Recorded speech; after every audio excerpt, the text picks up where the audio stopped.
Good evening and welcome to another episode of the Chairsofter Show. You're usually fortnightly, but we seem to be hitting every other week at the moment.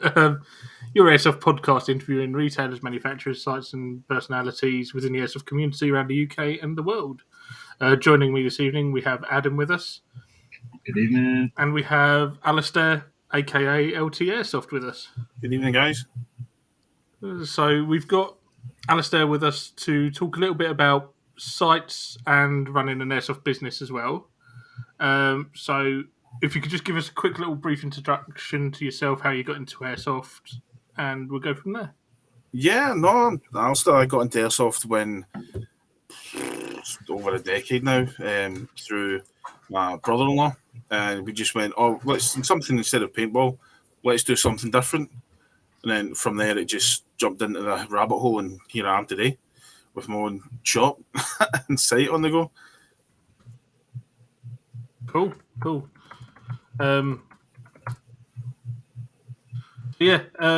Before we get into the nitty-gritty of it all, we'll go into the news and discussion section as we normally do.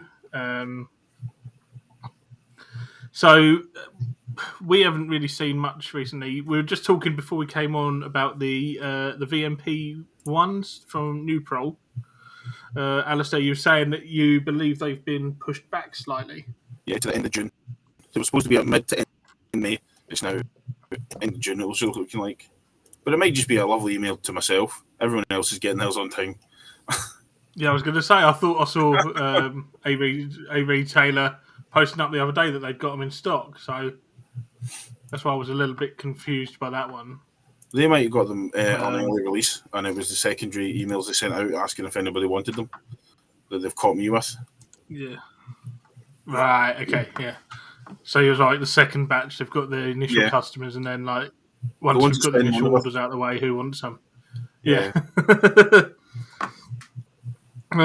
So we'll wait and see what happens with that, and we'll keep everyone informed as we see what's going on. Someone asking already, is there closed captions? obviously aimed at yourself there, Alistair. Yeah. The closed captions would probably make even less sense than normal to me. So, yeah, back on the news and discussion side of it. One thing that came up very much in the Chairsofter theme, I'll just share the screen with everyone. We had this come up to our attention the other day. So you've got New Pro are releasing the Rally Point table and the Rally Point chair. So they come in black or camouflage, sort of like your MTP multicam style. It's hard to tell looking at it. Probably more like an MTP style looking at the shaping of it. Yeah. So they come in this. You've got here you've got 40 by 40 by 23. So it's just shy of half a metre square.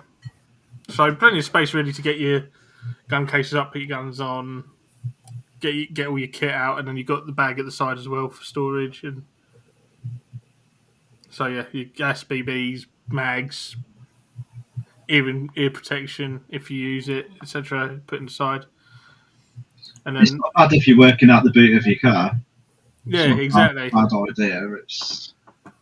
And then if we switch to, it's not changing the window 2 seconds. We switch to the chair as well because very much comes in our theme. So you've got the Rally Point chair as well. It's got a little bag underneath as well you could store in Snacks. Yeah, tactical Snickers, whatever.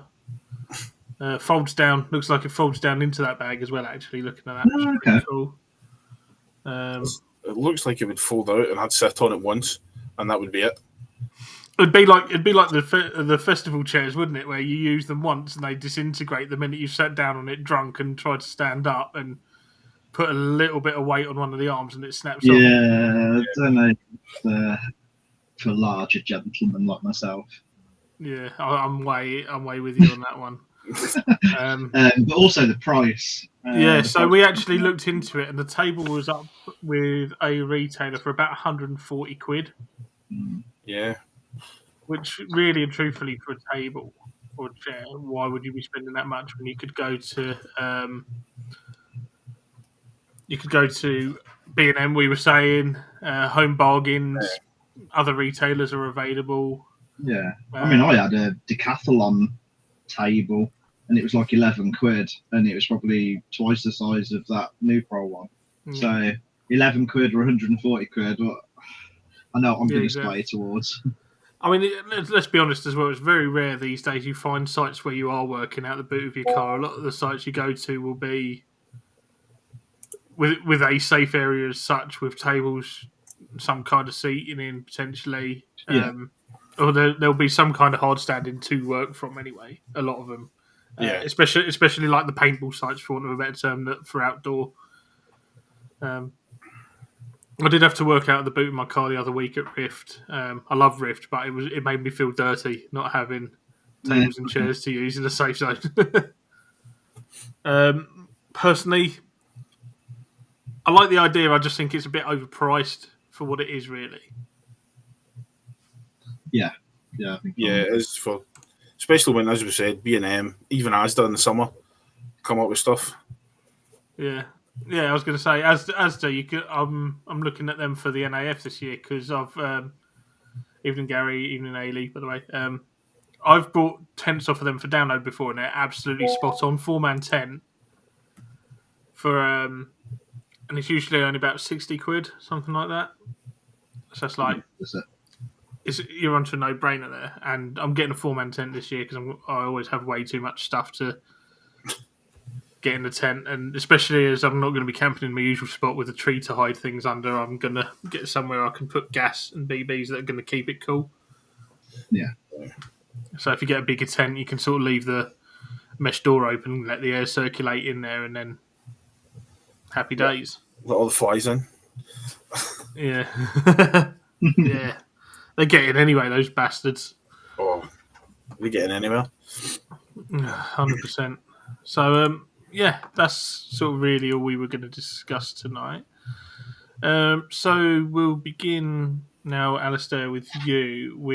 Let's start with the retail, LT Airsoft. So I believe this came about. Let's put you there. I believe this came about sort of around COVID time. It did. I opened during COVID purely because I got paid off for my last job, and it was something I did try in 2015. I tried to get a business going, but it just, nothing was happening. Any profit I got was just going straight back on other things. Whereas got paid off and went, I'm just going to jump in both feet and let's go for it. I know what I'm doing. I know I'm good with customers, or I think, and it just went from there. How hard was it deciding to open an airsoft business where people couldn't go and play during COVID? Because I noticed a lot of the retailers were sort of coming up, like the more established ones were coming up with weird and wonderful ways to try and make a little bit more cash. Yeah, it was a strange one because that's when I opened. I didn't know anything different. Everybody asks questions of, was it difficult or all the rest of it, and I just sort of, that's what I was used to. I'm closed, I'm not allowed to do anything, but what I can do is have a website, have them come to my door, basically drop it on the other side of the door for them and let them take it. Yeah. All clean and all the rest of it. And it was, postal work was still working, as long as I could drop it off at the Royal Mail outside and do all the rest. So it wasn't too difficult. Yeah, because I was going to say it was a weird time because we couldn't play, but there was still new things hitting the market as well. So you're still looking at all this nice, shiny new kit that people are buying and then not using for. Well, it was close to about 6 months really before Airsoft got back into the swing of it, wasn't it? Especially with the CQB sites, they took a lot longer to open back up again. Yeah, that section between just after COVID, when we were all allowed to go out again, was the happiest I've ever seen anybody at Airsoft. Everybody was just happy to be back shooting others. It was what a time to be alive. Yeah, it was the most drama-free time in Airsoft. I'll tell you, just because it was that relief of being right. I can go and shoot my mates because I didn't play for ages afterwards, after the initial sort of first lockdown when we opened up again, because I was waiting. I was like, my last game before COVID was at the jail. Therefore, my first game after COVID should be there. That was my first game after up. COVID, was at the jail, because they've got really good measures in place. And yeah. It was very odd, sort of coming out of an airsoft shop going to an airsoft site, and all of a sudden everyone's in masks. They had like all the different systems in place to make sure you kept away from everyone. They sort of tried to keep groups as such. It was like a bubble at a site where you were still distanced to an extent, but because of the limiters of the site and the fact that you couldn't work out your vehicles, they had to come up with something. So it was very well done, I have to say, at the jail. I don't know what other sites did personally, because that's the only one I really played until the last few weeks. Yeah, I stayed away as well until it was sort of more open, more properly. Yeah. When everybody was a case of, all right, you can go back outside now. And that's when everything started to open up here. Yeah, it was a case of you could go back outside, but then sort of like 2 months later, oh no, you've all got to go back inside again as well. Yeah. And so at least you sort of caught it as well. You would have caught that wave where people were buying stuff to get back out in the field just before it closed down again. Because Scotland took a lot longer to open up than we did down here as well, didn't it? Yeah. We were told to be closed. I think the shop was shut I opened in a 2-week window, and then I had to shut down again for another month and a bit. Opened up for, I think it was 3 days, and they decided, we're going to close again. And that was me until April. April the following year. Yeah, because me and Jenny came up to Scotland in June of 2021, and they were still very restricted there, even then. So that was about 2-3 months after everything had sort of opened back up again. We went to a few little visits, and it was like, you still got to wear your masks. There was one place we went for gin tasting. They took you down 2 at a time in your groups, and it was a very odd time, especially as sort of things down here. It's like, just go fill your boots. If you catch it, you catch it now. Yeah. I think Leicester had it quite bad down there, didn't they? Oh, it went all over the place, because we were in a very weird position at my work as well, where no one had it. Like in my department, we had a period of about 2 years where no one had it. Between the 5 of us, the 6 of us kind of thing. And then I caught it last April. I was the first one to actually get it. And then it's just sort of spread around the department from there. Like, I wasn't in work, but then about a month after I had it, maybe 2 months, everyone else got it. And like, it wiped out the entire department. So that was a very odd time, especially as it was like, well, they're saying if you're all right, you can still come to work. So, yeah. But we get sidetracked with the ins and outs of COVID restriction. Yeah. So obviously things have moved on to better times now. How have you noticed any sort of real difference in the business since everything sort of opened up again? As I say, it got a bit busier with people able to come in. It's gotten busier, so foot traffic's not too bad with people coming in, having a chat, and generally just doing what they used to do. And it's sort of getting back to normal. It did take a long time though. Yeah, it was. I think because we'd all been shut down so long, everyone was sort of cautious about going back out there. Yeah. I can think of people that, as far as I know, still haven't played since COVID. Yeah, I think a lot of people that isn't well. Sorry. I think it scared a lot of people, hasn't it? Yeah, it's I've noticed a distinct change in the dynamic of airsoft these days since COVID. You've noticed a lot of like the well-established players. You're not seeing them come back as often, or they're not playing as often as they used to. Where the cost of living has hit that as well, because you've come out of COVID now, and then you've been hit by that as well. So I bet that hasn't helped matters either.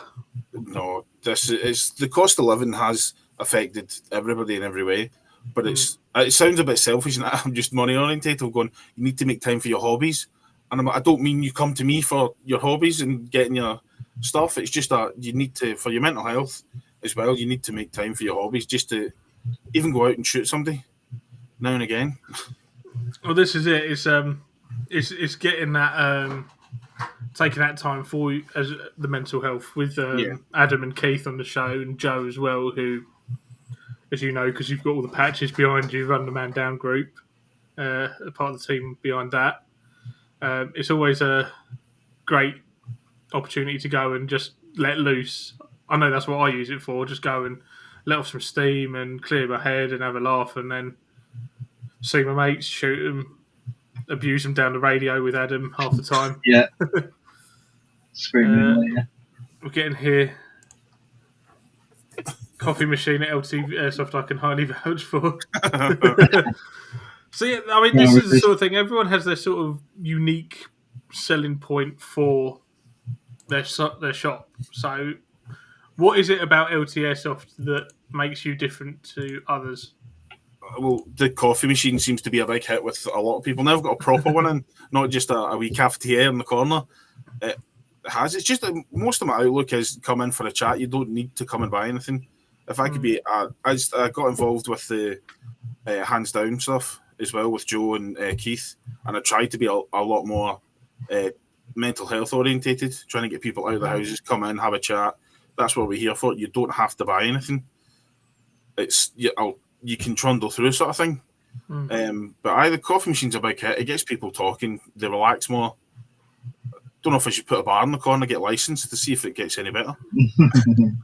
I don't know if that'd be a great idea. Guns and beer, never the two should mix. Oh dear. I mean, for business, it might be a good mix. Yeah, I suppose. Yeah, actually, yeah. People have had a few. Oh yeah, I love that. Yeah, I'll buy this GBLS dash you've got in stock. Yeah, that's a shirt. I'm writing that down. We've got loads of good comments coming in here. We've got this one from Andy Pest James. Bought QRF Mod 1. All the KWA fanboys coming out again. Yeah, good to see. Yeah. Everybody should have at least one KWA in their life. That's it. Yeah, Joe's still waiting for that org. I did mention that the other night when I had a brief conversation with Tom. I say brief, it was actually about 45 minutes. I was chatting to Tom from KWA the other night, and I did bring that up. So Joe might even get a KWA soon as well. Yeah, he's looking at the org. I think that got pushed back again. I'm not 100% with that. I do keep an eye on it now and again, but it's Joe and his org situation is quite funny. There's so many different riffs he could have, and he goes for an org. I know. It's the mag. And he's not even turned up so we can take the piss out of him and mock him in person. I know. That's it. I'll just have to do it. Message him later on. Yeah. Yeah. Of course, it's not just about the retail side for you as well. You're also quite heavily involved with the depot as well. Yeah. In its latest iteration, because that was one of the casualties of COVID as well, wasn't it? That was sort of like the first sort of site I saw go, yeah, we're closing down. Whether that was on the cards anyway, you may know a bit more. Can't answer that 100%. I did have conversations, obviously, with John, who ran the previous depot and got the ins and outs, but I wasn't there to experience it, so I can't really comment on the original one of why that shut down. Okay. Just the way I think everything's going. Yeah, you don't want to sort of put it out there and then I'm wrong. Yeah, it's always touchy, especially when there's sort of agreements in place and that with sites and that and leases and that. So, so the depot in its latest iteration. Tell us more. It's still in its early stages. We're still building, always improving, trying to get not availability, but trying to clean up and push back the rest of the rubbish we need to then build and further improve the site. I mean, the last site had umpteen stairwells to play with. At the moment, it's flat, and it's just like 3 different rooms that are just all flat at the moment. But we do have an office block that's on the corner, which has some stairwells with usage, which should hopefully bring back people's memories of the original one. Yeah, I'm just looking through the photos from the only time I managed to get up there as well, actually, was the charity game. And I actually walked away with a VX set out of that as well. just share some of these. So, like, this is the original iteration. We'll come back onto the other ones in a minute. No problem, you do play Airsoft. Yeah, you know I do. I've been to my most recent game was with you, I think. I think that's John Thorne in the background as well. That is. Yeah, the Marshal. Yeah, so, this is going back in time now. You got Graham from Airsoft Nation there. Me and my buddy Aidan. Aidan actually turned up at the site about 2 hours before it opened because he drove straight from Kent, played for the day. So he was up about 2 o'clock in the morning to get to the site, if not the night before. Joe just pointing into the distance and me going, "It's okay, Joe, it's okay." Because someone here is saying that Brian Elliott, it's an old bra factory. He's yet to find a bra. Yeah, that's the new one. That's because he wasn't there at the cleanup. There was a lot of garments that were kind of the new one when we were cleaning up. So, you missed out there, Brian. He did miss out, yeah, big time. But it's a great. The old one was a great site. So if you can get the new one to match it as well, yeah, and happy days, because it was just such a good laugh. It was who else was there? You had Jet and Leah who were there because they were over from the States. Yeah, it's getting back there. The atmosphere's getting sort of similar. It's getting a bit more relaxed. Well, it's always been relaxed, but it's getting. Yeah. And this is the trouble as well. When you're looking at a new site and you've got sort of like an untouched canvas, as it were, it's always going to take time to get it in because you're not working with sort of really looking at these. I'm just having a look for a few photos from one of your posts here. You're not really sort of looking at many rooms as such, are you? It's not like you've got hundreds and hundreds of rooms where you can work through, and then you've got barricades built up. So you've got to very much make do with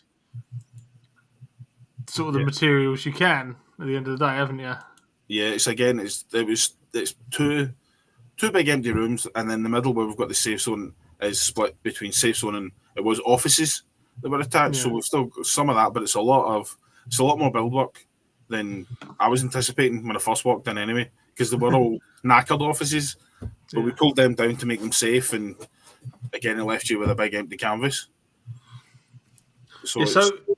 How do you come across? If you were looking to open a new CQB site, how would you come across the property, and like what would you look for? Would you sort of go, right, okay, I'm going to go see what commercial properties are available for this, or it's let's have a drive about. Oh, that looks like it's falling down. They might accept some money for something. So that's sort of the way most of it was going.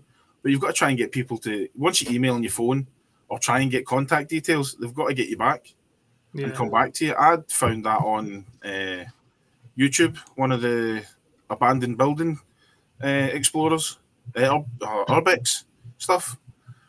And I just saw a sticker in the window, emailed the company that was still active, and they went, "That's not ours, but we've got the contact details of who owns it." And that was sort of the way it went from there. Because I was going to say, there's lots of, from what I remember driving around Glasgow, it's been a couple of years since I've been up there, but there's lots of sort of prime real estate that is sit derelict, which is, for those who don't know, because they may live the other side of the pond or whatever, it was a huge shipbuilding industry up there, wasn't it, at one point? And like all along sort of Glasgow and out onto the north coast around the Clyde, weren't it? Yeah, it was all the way up from, I think what's left of it is Port Glasgow, but at the bottom is Ferguson Shipyards is still there, but that went all the way up the coast.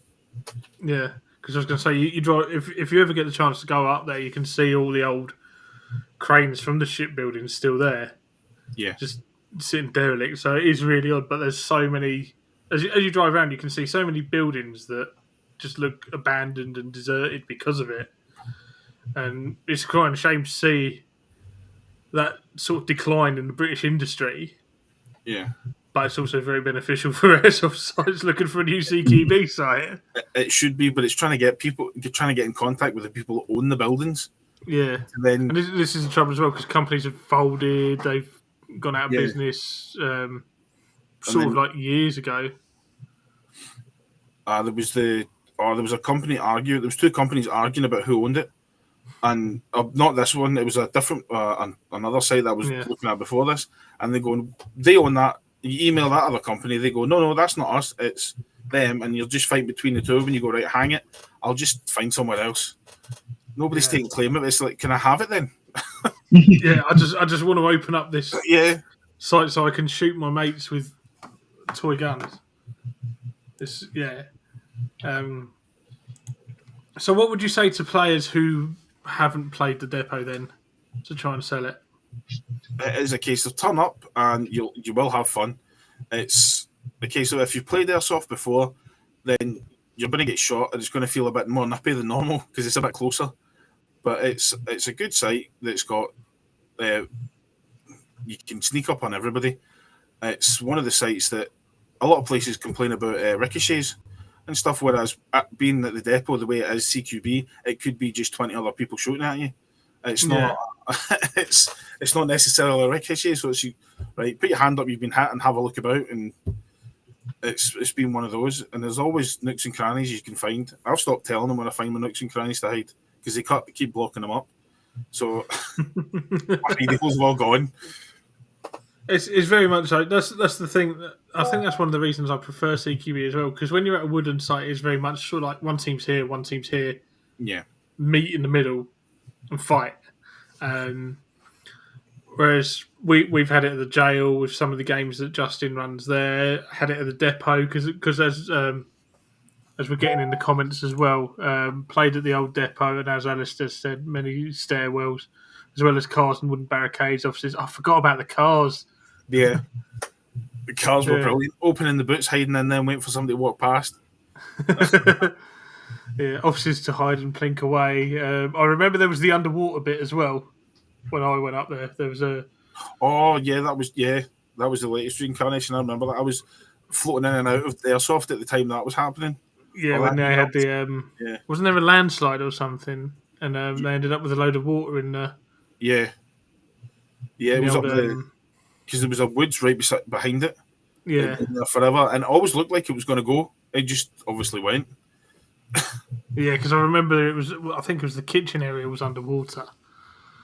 But it was just like you had all sorts of environments, and it was literally like something out of a zombie apocalypse. Yeah. But you could sneak around if you got shot out on one stairwell. Fuck it, go try one of the 5-6 others, kind of thing. There was always a route up and down. There was always one stairwell empty as well. I think it was. I can't remember. Every time I speak to the guys when we're on site, and they tell me it's something different to what I remember. But there was always one stairwell that was empty that you could go up and wander about and not get shot for ages. Yeah, you'd sort of that's a lot of the problem with stairwells, isn't it? You end up getting a lot of stalemates where you got one set at the top, one set at the bottom, and then you're knackered. So it's good to have a few other options. Yeah, exactly. I remember once when I was walking around at one of the games, I was walking for about 10 minutes, and I'm walking up stairwells, and I just happened to bump into Joe, and I was like, Joe, where the fuck is everyone? I actually had to check that the game hadn't finished. It was, it was a good sight, and we've got some guys saying here we need to go on a road trip, Adam, or you need to go on a road trip, but I'm tagging along regardless. Yeah, seems like it. So it was worth a drive. So it's definitely going to be worth seeing what the latest iteration of it is. Might even have to get Joe to organise a charity event. You're more than welcome to come along.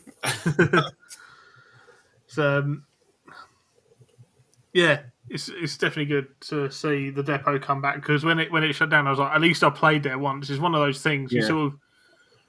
I mean, Adam's been in the game a lot longer than I have, but even though I've seen sites come and go, and you see some of them and you go, I really wish I'd played there once just to see what it was like. Yeah, it was the Mall Reading for me. I'd never played there, and then it closed down. And I was like, oh. So that was one of my regulars at one point. That was one of my regular sites, the Mall in Reading. We used to go when I worked days, especially. There was a big group of us at work, and we used to finish work, shoot straight down to Reading, go and play at the Mall until 11 o'clock at night. Like by the time I got home, it was pushing midnight, and I'd be up at 6 o'clock again the following morning to go into work again. Yeah. Dan's come up with a good comment. are there any other sites in the area that have games so we can capitalise on a journey? No, none at all. No, there is one close to the shop. Area 66 is an outdoor site, and they've got Saturday games. You would need to check their website and see when they're on, but they do Saturday games. Yeah, we'll have to investigate, because that's a good idea. Yeah, because I mean that was the beauty of it as well. If it had been for, actually no, I can't even say if it had been for one day, because that was the same year I flew to Philadelphia for a day. As you do. Yeah, as you do. So Carlo's coming in the comments, bring me back on Airsoft Nation. What's this ban button do, Carlo? So this is it though. We've had a couple of sites go down. Like Adam mentions the mall as well. Obviously, the depot is reincarnated, so the mall's actually also got Zmart, which is their new sort of CQB site as well. He's saying it's good fun. I've heard mixed reviews of it, so it's one that I want to definitely try at some point. So yeah, what are the plans at the moment with the depot then for the future moving forward? It's cleaning up the rest of the site and more build work, and then hopefully get the offices into play in the next couple of years. And the reason I say couple of years is because it's soaking wet plasterboard that's all been stamped in with people breaking in the past. So it looks lovely at the moment. It looks really nice. Do you have a lot of issues with the CQB site? Do you have a lot of issues with break-ins and stuff because it is just a derelict building? Well, we did initially when we had a portal outside. They used to climb on that to get onto the roof. And coincidentally today we had the break-in this morning, got a phone call saying that we've been broken into again. They've been back on the roof. Now, there's no portal. We don't have a clue how they got there. And part of me wants to find them, just ask them, like, guys, how did you do it? I really want to know. I just want to know how you did it. Is it just, so with regards to it then, is it just sort of they get into the site just to explore it, or? I don't know at this point. I don't know, because it's pitch black. We've had the board up. All the windows are boarded, so it keeps the pigeons out. So there's no daylight that gets in. So if they get in, they can't see anything. Yeah, right. Okay, so yeah, this is it, because it's sort of like with the CQB sites, especially because people generally keep a lot of stuff on site as well, don't they? So it's sort of like everything lives in my car. Yeah, absolutely. Right, okay, that's good. so potentially no sort of loss of rental kit and etc. The casualty this time is juice, because it's that cold on site. We can't leave juice, and that all got taken, which was needing refreshed anyway. So it's not too big of a loss. Yeah, juice for everyone else is like cans of fizzy drink, by the way.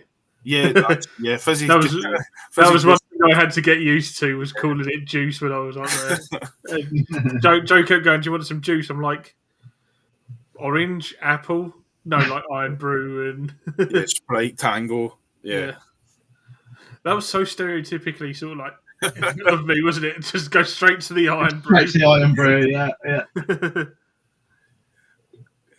Oh, there's Alistair Duncan. No, I can't get a new coffee machine for the. No, I can't. I've been told by the Jono and part owner, no, not allowed my coffee machine in there. I've tried.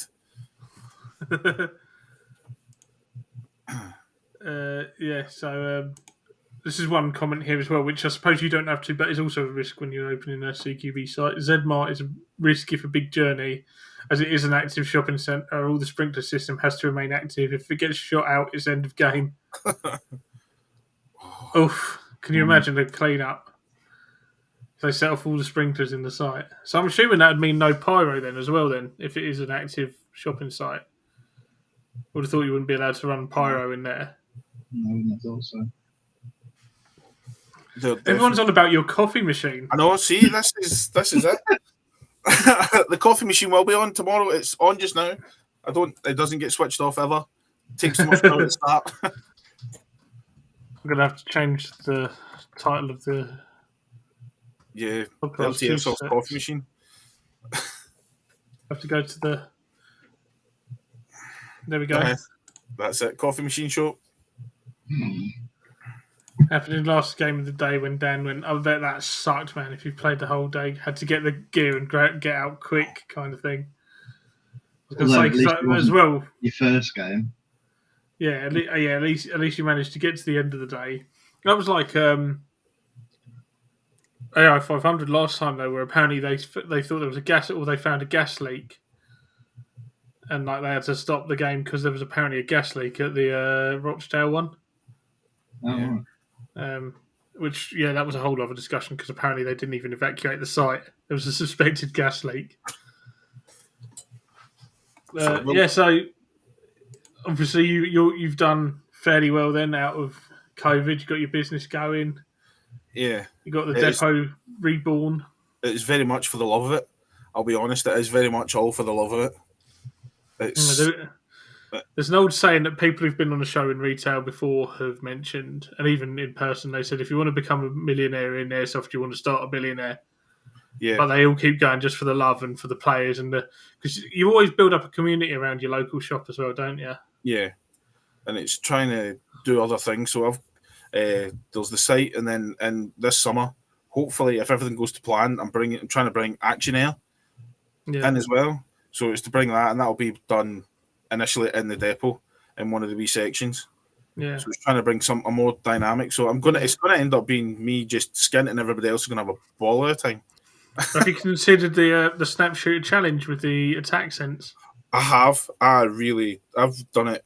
I think the first time I did it, I fell in love with attack sense. There's nothing that can do wrong. It's one of the best things I've ever used.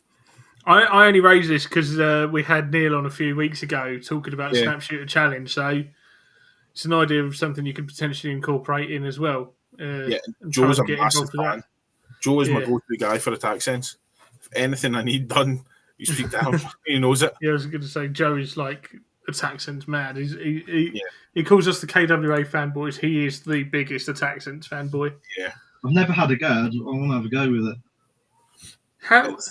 I missed out at Stigma because it was that popular. So you need to come to the Midlands Airsoft Fair. Oh, you can't, can you? Because you're playing at Ironside. Yeah. That day. Sad face. Got to support the UK ladies, haven't I? If I hadn't already agreed to it, you're trying to guilt trip me now. One question we've had just come in: do you do wife-friendly receipts? No, but what I do is competition winner printouts. So I can print it out and say you've won a competition. Congratulations, here you go. And gents, we will be releasing 2 episodes of this podcast without that question in. So if you do need to use the service, then and you've got the podcast on in the car with your better half, then she can't hear and you can get away with it. I will have to actually release a wife-friendly version now. Yeah, the worst is always when the space gets involved. Sorry, no, I was just saying, remember 38 minutes, Adam? I was just looking at the time. The worst is when your spouse gets involved with airsoft with you, and then she knows all the prices of everything because she looks at gear as well. Yeah, and it's just Although that does always work because if you have that, it was that situation, that meme that was going around on the groups a few years ago of when I die, I hope my wife doesn't sell my airsoft kit for what I told her I paid for it. Yeah, that was brilliant. At least if she does play, she will know what she can get for it. That's true, yeah. Yeah. I need to price it up so if anything does happen, this one at least knows, because it'll be a bit of money for more animals. Dear. There was one other discussion that Joe suggested we could discuss with you because you have a bit more insight on the Scottish side of it, but it was something we were going to bring up anyway. Yeah. Toxicity in airsoft, is it worse than ever? I wouldn't say it's worse than ever. I would say it's going back to where it was before COVID hit, especially it was the end of last year. I noticed it ramping up again. But it's not, at least this time, it's not individual players. It's my site's better than your site, and it goes that way, and it's been toxic like that instead of going, I've got the new cry gear, and it's a bit of elitism. It's at least they're banding together now. There's a positive out the negative, if you want. Yeah, I mean, one thing I have noticed is sort of you're not hearing as much about some of sort of the more toxic individuals. We shall not name names on this show. Yeah. But the more toxic individuals that would come up almost weekly before COVID, you're not hearing as much about them anymore. So it's almost like, in a way, personally, I feel people have sort of matured and moved on from it and thought, let them do what they're going to do. Yeah. At least they sort of understand what it's the sites that cater for these people, what they do. Yeah. It's been what it is, so they know what's going to happen and they're accepting of that. You get it a lot where it's the locals at their regular site, and they sort of you get the impression as turning up at a site as a new player or having never played a specific site before. You see their little clique or whatever, and yeah, they can get away with a lot more stuff, or they're allowed to rule the roost, and they all know the marshals, and you try and bring something up and you just get laughed at. And I've had it many a time over the years. Yeah, I would say that has been thinned out from recently. What I've seen up here anyway, they will get taken to task just like everybody else. So it's not it's not completely bad. It's not at least abandoned together, and the business side of things is still running smoothly. So people aren't getting alienated. It's exactly the same as sort of what we experienced to an extent at the jail, Adam, because we're regular players there. So we know we can have a laugh and a joke with Justin, who owns it, but he will still call us out, and his marshal team will still call us out if 100%. there is anything that they think needs raising. For example, my accidental grenade throw that was a little bit too high last time and nearly yeeted into a wall. Bit. It was maybe waist height rather than knee height. At least I didn't yeet it overarm down a staircase. You weren't in the opposite doorway. At least I didn't yeet it down a staircase like a certain Airsoft team member did years ago, where he opened the door and literally just went with a TRMR down a staircase. Yeah, one of our regulars got a 2 game day pyro ban because he took somebody's sight out with a BFG. That's an achievement.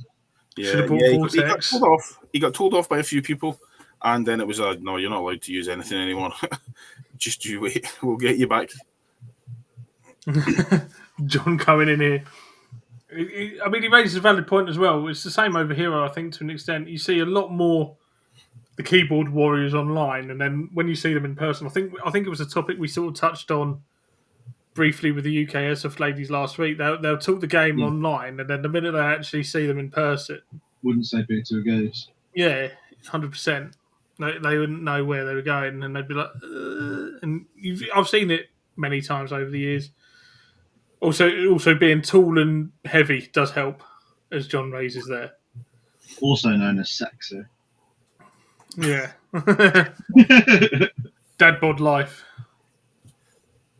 Brian saying that one of the depot regulars just got a pyro ban. I think that's... Yeah, that's the comment I saw that I picked up on. Also, you got Silky saying the same sort of thing. All the marshals would treat everyone equally, the same respect until they break any of the rules, and that's how it should be at a site. If you get caught breaking the rules, you can expect the consequences of that at the end of the day. And it goes the same for just treating each other with a bit of courtesy. At the end of the day, a lot of us work hard throughout the week. Well, I'd say everyone works hard throughout the week to get the money together to go to an airsoft game. You don't want to turn up to that game having worked all week, sort of say 35 to 40 hours plus in a lot of cases as well. And then you turn up to an airsoft game and someone talks to you like shit, and then it ruins your day. Yeah. Because it also reflects poorly on the sites as well, so it's always in the site's best interest to nip in the bud. You don't want to turn up, and it was a running joke when myself and Graham went up to the depot for the charity event that we were just being racially abused because there was only 3 English people on site. And it was to be expected, the banter. We gave as good as we got, but it was just like, you racist motherfuckers, and just walked off, and that was the end of it. And it was also knowing that was intended in that way. Yeah. As well. It wasn't sort of meant as any your audience and knowing it's not malicious, isn't it? Yeah, it was like there was one game mode where it was like you had the traitor, and this lad on our team turned around to us and it went, "Well, it's one of them two, isn't it? They're from south of the border." Yeah. Oh, as long as it's banter and everybody knows from the outset that it's banter, then it's okay. This is it as well, you know.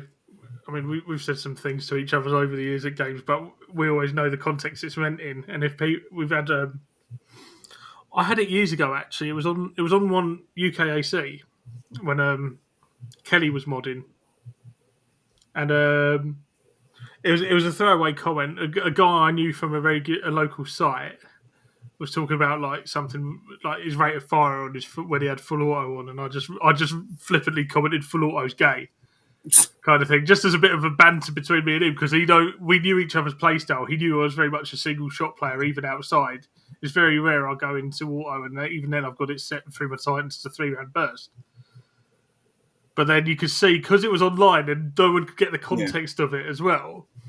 Everyone's like, "Oh, why are you being like that? You're homophobe and all that." And you're like, "No, I know him. He knows me, and this is how it's meant." Just so everyone else is clear. Tone never conveys over text is one of the biggest. And this again could be half of it as well with the toxicity in airsoft. Coming back to it, it's sort of like people will say things, but it may not necessarily be the intent in which it was sent. Yeah, you know, you could see someone comment on something about someone's Rift build. And people go, "Oh, why are you hating on him? Blah blah blah. Like, let him do what he wants." But it'd be like, actually, no. I've looked at it and I'm trying to guide him towards something that would be better for his needs, or like. I mean, I've done it before where people have posted things up on like the Facebook groups and stuff, and it's like a paint job, and it's like I'm honest. I'm just like, it's not my thing, but I appreciate the effort you put into it. You know, you can disagree, but be nice about it at the same time. Yeah. There's ways to say things. Yeah, absolutely. 100%. I think it's because it's a written word on the internet and you're not hearing somebody's voice with the context and with the way they're saying it. It's just written out, so you read it. If you've had a bad day, you're reading it. You're like, you've had a bad day, and you take it from there. Yeah, 100%. Yeah. You read it in sort of the mood you're in at the time. Yeah. Yeah, so this also came up because of a post from someone on a group who said there was no culture anymore. This was aimed specifically at the Scottish airsoft scene. This was. He said it's turned totally commercial, no culture anymore, site politics, etc. Just full of the nippy self-entitled that can't see past or are infatuated by a certain retailer or site just because of a names that associate with them. And stuff like that. So, is that more what you're seeing? Like people favour site shops or sites because of who goes there and who uses them? I think it's turning into it's. I think it is. Yeah, I think it's more. It's their safe space. They feel safe and comfortable there to. And as you touched on it as well, it's all online. Nothing's ever done on site. Everything on site. Everybody's the most nicest people you'll ever meet. But when it's online and it's within their context and they feel safe, they think they can say what they want, which I don't think they understand if it's going to hurt them at the end of the day or if they're just saying it out of nastiness. Yeah, it's I mean, at the end of the day as well, sites will associate with certain players because they've got an online reputation. I haven't noticed. I wouldn't say so. They've got an online reputation. It's unless it's negative. Then you don't really for names that we can't name. Yeah, it's negative sides. It's not the positive. If the positive they want to come and play, then it's fine. Come along. You're going to have a good day. You're going to make the place better for everybody else. Let's have a go. And that's also one person's interpretation of what the scene is like currently. Yeah. You know, they might think, oh God, it's going downhill, and actually, no, they might think it is, or they might have experienced it a couple of times, and that's what they're saying. But yeah, Scotland was specifically named in that post. I think it was on a Scottish-based group as well, wasn't it? Yeah, I don't know the original origin of it because we were just sent a screenshot of the post with the name, which is why I've not put it up on the screen because I hadn't had the chance to edit all the names off and that. Yeah, we can discuss after, but yeah, clearly you're sort of from what I'm getting from what you're saying, there is like a little bit of it, but it's more the safe space than sort of any sort of malicious intent as such. Yeah. So, and I've got Brian here as well, who, funny enough, I met. He's busy. Yeah, he's very busy tonight. I haven't seen him on here for ages. And he's just gone mad with the comment button. It's like he's found it again. There we go. I'll just leave that there. And speaking of toxicity, I almost might buy some just for Emerson. Yeah. Oh dear. he's going to get He used a multi-cam HPA pistol like once, and all of a sudden I'm a speed softer. Oh, that's better. You can tell I'm still getting used to these layouts, can't you? So we've got Brian here sort of saying you don't have any big personalities. This is talking specifically about Scotland. You don't really have any big personalities, only one big YouTube channel, but he only films at one site. Yeah, I would agree. I would agree with that. There's one, it's a photographer who's been up here and he's well known. He's been around forever. I think as soon as the foundations for Airsoft came in Britain, he was there. He seems to have been around forever. And it's not really a big personality, but he's got one channel and he does only now film at one site. He used to be everywhere and all over. But I think, again, he's found his safe space and he's quite happy to sit there. Yeah, exactly. He's found his place. I'm just leaving that there for Adam. Thanks. So we've got this comment in from YouTube as well that they enjoy playing Airsoft, chill out, meet up with friends, have banter and check out each other. Check out each other? That last bit sounds suspect. I hope that's each other's gear, then he's just missed the last bit up. But I was going to say, it's not like... that's what you're into. We're not kink shamers here. Everyone's like Joey or French, just how you doing? Yeah. So yeah, it's been good to talk to you. I'll definitely have to get out there to check out the shop and check out this world famous coffee machine. Yeah, it's world famous now. That's it. People are going to come from miles around just for a coffee. Yeah, because I was going to say multi-award winning retailer as well. As per your... Maybe that should be the next like Airsoft Awards or whatever, the site with the best coffee machine or something. I was actually thinking about bringing back the unpopular Airsoft Awards this year. So for those who are newer to the show, if you go back to the end of 2018, Carlo, who was in the chat earlier, myself and Graham from Airsoft Nation, as a direct sort of piss take of the popular Airsoft Awards, we did the unpopular Airsoft Awards. Because one thing we identified is it's the same sort of personalities winning these awards year in, year out, and it's not necessarily people doing any benefit for the community. It was just based on who's got the biggest channel or whatever. So we ran our own one to basically rip the shit out of Mass G, and I think one of the certain individuals that we were alluding to earlier won an award in that, as well as other things. So it was literally just one big tongue-in-cheek joke, and we recorded it in a day, and you can tell we recorded it in a day in Graham's spare bedroom kind of thing. So we might have to reinvent that and arrange something for later in the year with Keith, Adam, and Joe. Probably have to come up to the depot to do it as well, because Joe will want to not go outside of Scotland because he doesn't drive. Yeah, there's that. But yeah, so it's been great to talk to you. Pleasure. To get up, see the depot, see the shop, and hopefully in the not too distant future. Yeah. So thanks again for your time tonight. No problem at all. Where can people find you? They can find me on Facebook and Instagram on LT, same as my name, LT-Airsoft. I'm on there. They can also find me at the website, which is www.lt-airsoft.com, and that's where we've got most of our products that we sell are on there as well. Cool. Thank you very much. So, Adam, where can people find you? On Instagram, tag below, at GT_02.Sierra Golf. Cool.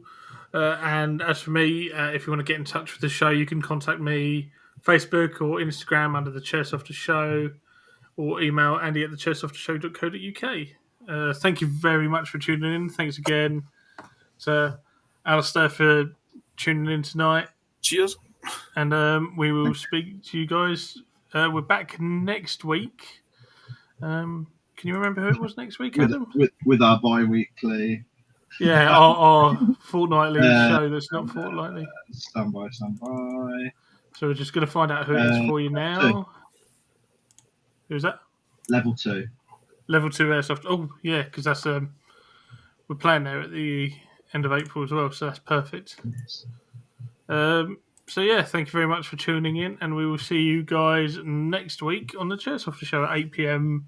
on Facebook, on Instagram, and on on Facebook, on YouTube. You know why I said Instagram there? Because Callsign Hulk, who you may know from Instagram, comments on a lot of stuff and reposts a lot of stuff. He messaged me after the show last week, said I was looking for you live and I couldn't see it. And I was like, yeah, it doesn't stream to Instagram. But since then, I've had Instagram on my mind. It's a shame we can't. Yeah, it is a shame. But yeah, you can join us on Facebook, on YouTube, and on Twitch under the Chairsofter Show. Thanks again, guys, and we will see you guys next time. Take care of each other, take your hits, don't be a dick, and we'll speak to you soon. Bye for now.